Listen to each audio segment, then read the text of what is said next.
তোমার পাথরে দিয়েছি মালা, এত মালা এত ফুল, তুমি ঢাকা পড়ে গেছো। তুমি পাথর না হলে রাত করতে। 56 বছর আগের এক মধ্যরাতে এলগিন রোডের 3 তলার ঘরে আলো জ্বলছিল। চাদর গায়ের এক ছায়ামূর্তি পায়চারি করছিল অবিরাম। বাইরের রাস্তায় ইংরেজ পুলিশের চর সতর্ক সজাগ চোখে দেখছিল। তার সব সতর্কতাকে বুদ্ধু বানিয়ে তুমি তখন অন্ধকার চিরে ছুটে চলেছ আলোর পথে। দেশের মানুষ কাকপক্ষী কেউ টের পায়নি। তুমি চলে যাওয়ার পর 56টা শীত, বর্ষা, গ্রীষ্ম উধাও।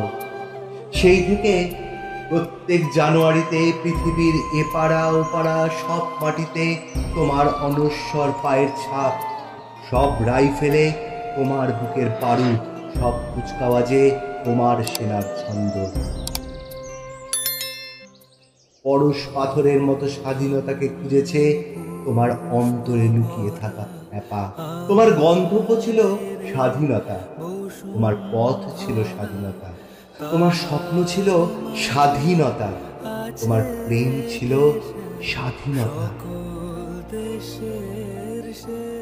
তুমি রক্ত চেয়েছিলে স্বাধীনতার জন্য, তুমি তাই পাথর যারা স্বাধীনতার আড়ালে চেয়েছিল গদি, চেয়েছিল সিংহাসন, ইংরেজের ছেড়ে যাওয়া লুটের রাজ্যপাট, তারা রইল সুখে। ভারতবর্ষের টাকায় তাদের সুখ, তোমার নয়। ভারতবর্ষের অফিসে আদালতে তাদের ছবি, তোমার নয়। ভারতবর্ষের সংবিধানে তাদের শৈশাবুক, তোমার নয়। ইংরেজ গরিব মানুষকে পায়ের নিচে রাখত, আমরা বড়লোকদের মাথায় করে রেখেছি।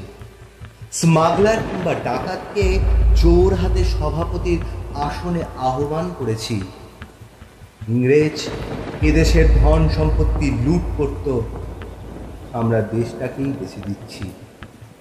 ইংরেজ দিয়েছে চাবুক, লাঠি, গুলি, আমরা দিয়েছি মস্তান, মাফিয়া, নেতা আর বুলি। ইংরেজ দিয়েছে কালাপানি, সেলুলার জেল, আমরা দিয়েছি টিভিতে সুপারহিট মোকাবিলা আর আইনসভায় আয়ারাম গয়ারামের খেল। 56 বছর আগের এক মধ্যরাতে পরাধীন এই দেশ ছেড়ে তুমি চলে গিয়েছিলে স্বাধীন এক স্বদেশে ফিরে আসার স্বপ্ন নিয়ে। তুমি ফিরে আসনি। স্বাধীনতা এসেছে, তার কাঁধে ঝুলি ভরে নিয়ে এসেছে ভোট নামক রাজস্ব যজ্ঞ, গণতন্ত্র নামক চিরায়ত মাৎসন্যায়, প্রগতি নামক লোক ঠকানো স্ট্যাটিস্টিক্স, সংহতি নামক বিস্ফোরণের চুরমার, ঐতিহ্য নামক মন্দির মসজিদের ঝগড়া, আর সমুদ্র হিমাচল পড়িয়ে দেওয়া ভাষণ, ভাষণ আর ভাষণ। 56 বছর ধরে তুমি পাথর হয়ে আছো। 56 বছর ধরে ভারতবর্ষ অধীর অপেক্ষায় কান পেতে আছে। ইথার তরঙ্গে কবে হঠাৎ শোনা যাবে স্বাধীনতার নিজস্ব কণ্ঠস্বর। আমি সুভাষ বলছি, আমি सुभाष बोलছি। सुभाष जी वो जान हिंद आ गए है नाज जिस पे हिंद को वो शान हिंद आ गए। सुभाष जी